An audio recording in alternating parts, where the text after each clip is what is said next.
नमस्कार जैन विद्यार्थी मित्र हो, मी अमोल देशमुख स्वागत करतो. आरोग्य विभागाचं अपडेट आपण 7 तारखेला पहिलं पत्र आलं होतं आणि 13 तारखेला एक आभासी म्हणजे ऑनलाईन प्रकारची मीटिंग करण्यात येणार आहे. त्या संदर्भातलं आपण या अगोदरचं पत्र पाहिलं, व्हिडिओ घेतला. न आता 13 तारीख होऊन गेलेली आहे आणि 13 तारखेच्या बैठकीमध्ये नेमकं काय झालेलं आहे काय नाही, त्या ऑनलाईन मीटिंगमध्ये नेमकं कशावर चर्चा करण्यात आलेली आहे आणि नेमकं भरती कधी येऊ शकते याचा सगळं डिटेल आपण या व्हिडिओमध्ये पाहणार आहोत. हे पत्र थोडंसं माझ्या हिशोबानं निगेटिव्ह घेतला येऊ शकतं, कारण की शासनाचा कारभार किती भोंगळा आहे आणि ही भरती प्रक्रिया जी लवकरात लवकर झाली असती किंवा होऊ शकत असती, पण त्याच्यामध्ये प्रशासकीय तांत्रिक गुंतागुंत आलेली आहे.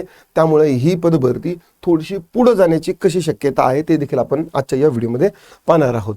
मला फक्त एकच मिनिट द्या, मला एकदा पेन पाहू द्या. पेन पाहिल्याशिवाय मास्तरचं डोकं चालत नाही आणि पेन भेटेपर्यंत मला सापडला पेन. ठीक आहे, चला आता तत्पूर्वी आपलं ही आरोग्य सेवकाची बॅच, ठीक आहे, आता सध्या ही बॅच आहे, लक्षात असू द्या फक्त. ठीक आहे, आता हे जे पत्र आहे हे कधीचं आहे, 13 तारखेचं आहे. ठीक आहे, आणि हे मीटिंग झाल्यानंतरच पत्र असणार आहे. ठीक आहे ना. आता हे कोणी लिहिलेलं आहे, कार्यालय सहाय्यक संचालक आरोग्य सेवा हिवताप नागपूर.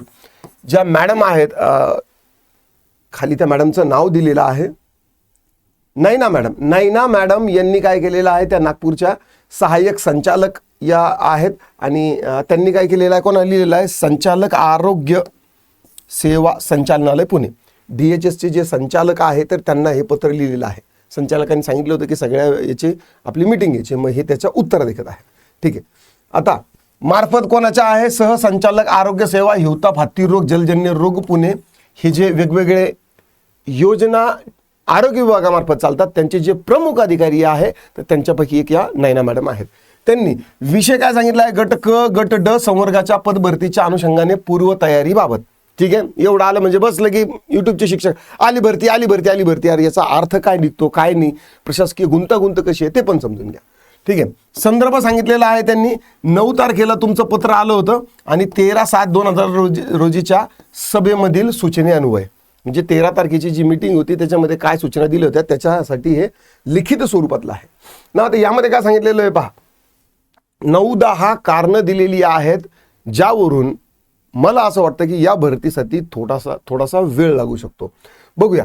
उपरोक्त संदर्भीय विषयान्वये सादर करण्यात येते की गट क गट ड पदभरती 2026 प्रस्तावित असताना करायच्या पूर्वतयारी अन्वये घेण्यात आलेल्या सभेच्या सूचनेअन्वये बिंदू नामावली व वॅकन्सी मॅट्रिक्स तयार करून प्रमाणित करणे याबाबत सूचना प्रदान करण्यात आलेल्या आहे. म्हणजे सूचना कोणकोणत्या दिलेल्या आहे की बाबा बिंदू नामावली तुम्ही प्रमाणित करून घ्या आणि वॅकन्सी मॅट्रिक्स, ठीक आहे, की म्हणजे विभागीय स्तरावरती किती जागा आहेत काय आहेत तर ते प्रमाणित करून घ्यायचं सांगितलेलं आहे. सदर बिंदू नामावली तयार करून सादर करण्याबाबत खालील प्रमाणे अडचणी निर्माण झालेल्या आहेत त्याबद्दल मार्गदर्शन करण्यात यावे. आता बिंदू नामावली प्रमाणित करण्यासाठी नामावली तयार करून सादर करायच्या, बिंदू नामावली तयार करायची बाकी आहे आणि ती सादर करायची बाकी आहे.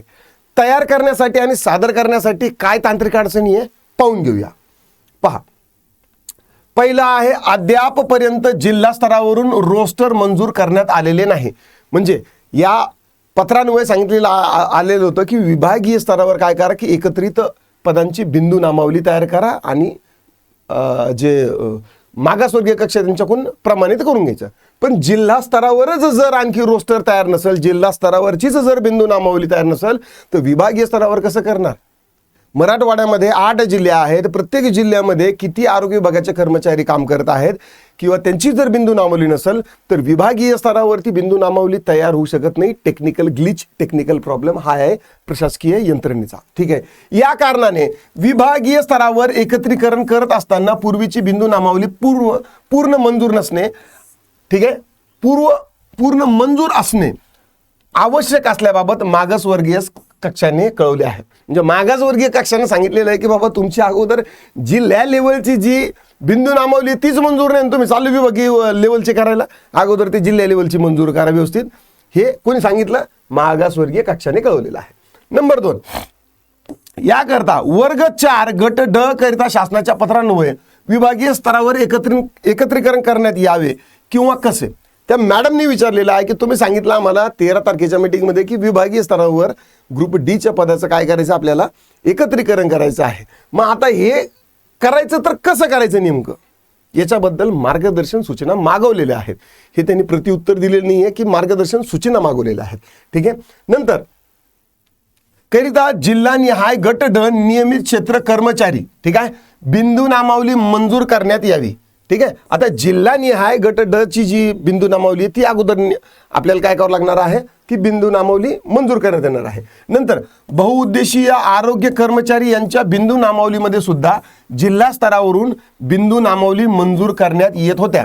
या अगोदर MPW आरोग्य सेवकाची जे बिंदू नामावली आहे तर ती अगोदर जिल्हा लेवलवरून काय व्हायची की प्रमाणित करून यायची. परंतु शासनाच्या पत्रान्वये विभागीय स्तरावर बदली व बिंदू नामावली मंजूर करण्याबाबतच्या सूचना प्रदान करण्यात आलेल्या आहे.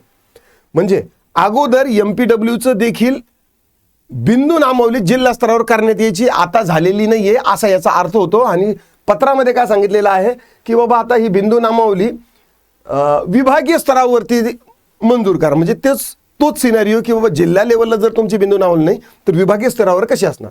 नंतर बहुउद्देशीय आरोग्य कर्मचारी यांच्या बिंदू नामावली जिल्हा स्तरावर मंजूर करण्यात आलेल्या नाही, हेच खाली आलं. त्यामुळे विभागीय स्तरावर सध्या एकत्रीकरण करता येत नाही. मॅडमनी हाच प्रशासकीय गोंधळ जो आहे तर तो या पत्रान्वये चव्हाट्यावर आणलेला आहे.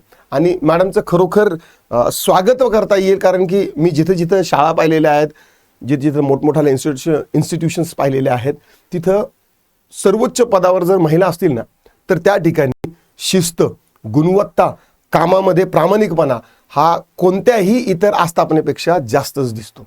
मला म्हणायला काहीच हरकत नाही किंवा मला विश्वास आहे की मॅडमच्या नागपूर क्षेत्रामधील सगळं काम जे आहे ना तर ते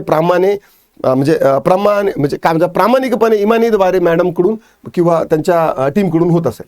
आणि एवढं सगळं शासनाच्या समोर लिहायला तेवढी हिंमत पण लागते, कारण की कसं करायचं, काय करायचं हे बाकीच्यांनीही, ठीक आहे, विभागाचे जे प्रमुख असतील त्यांनीही केलेलं असेल, पण आपल्यासमोर सध्या तरी मॅडमचं एक शाश्वत चांगलं उदाहरण आलेलं आहे.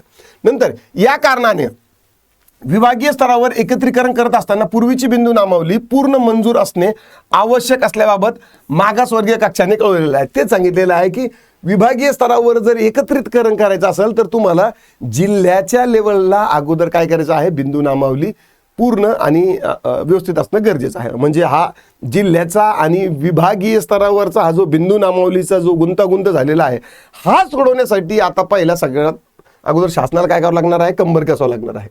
नंतर पहा, तसेच मागासवर्गीय कक्षात चर्चा केली असता तेथील कर्मचारी यांनी एकत्रीकरण करण्याबाबत शासन निर्णय असणे आवश्यक असल्याचं सांगितलेलं आहे. जिल्हा स्तरावरची बिंदू नामावली ज्यावेळेस विभागीय स्तरावर करायची आहे तर त्यावेळेस शासनाचा निर्णय म्हणजे GR गरजेचा आहे. एका साध्या पत्रावरती हे काम होणार नाही. ठीक आहे. यामध्ये शासनाचे पत्र असून चालणार नाही, याबाबत आम्हाला अवगत करण्यात आलेले आहे. म्हणजे मॅडमनी काय म्हणतात मागासवर्गीय कक्षात देखील विचारणा केली तर त्यावेळेस तिथून त्यांना असं उत्तर मिळालं की याच्यासाठी GR पाहिजे असतो. साधारण एका पत्रावर जिल्हा लेवलचं एकत्रीकरण विभागीय स्तरावरती होत नाही. मग आता याचा एक GR येणं अपेक्षित आहे, जर ही माहिती खरी असेल तर. ठीक आहे. नंतर याकरता जिल्हानिहाय घटक बहुउद्देशीय आरोग्य कर्मचारी बिंदू नामावली मंजूर करण्यात यावी किंवा कसं करावी. ठीक आहे. मग आता ही जी जिल्हा लेवलची जी आहे, ठीक आहे, जिल्हा लेवलची जर मंजूर नसेल तर विभागीय स्तरावरची कशी करावी तर तुम्ही आम्हाला सांगा, याबद्दल त्यांनी विचारलेलं आहे. ठीक आहे.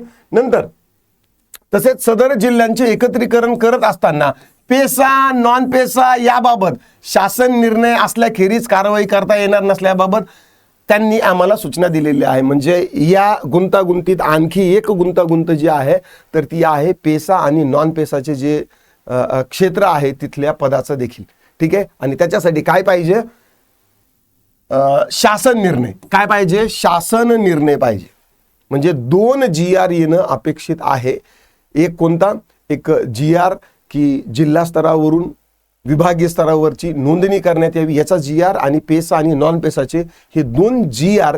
मला असं वाटतं जर हे पत्र जर आपण जर सत्य मानलं, विच इज ट्रू की ते सत्यच असणार आहे, तर 2 GR आल्याशिवाय इथून पुढे आरोग्य विभागाची भरतीला थोडंसं ब्रेक लागलेला आहे असंच म्हणता येईल, किंवा ही जी प्रशासकीय तांत्रिक अडचण आहे ही नक्कीच दूर होईल.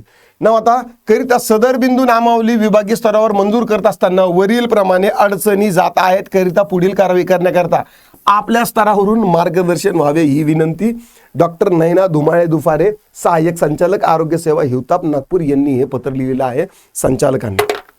ठीक आहे.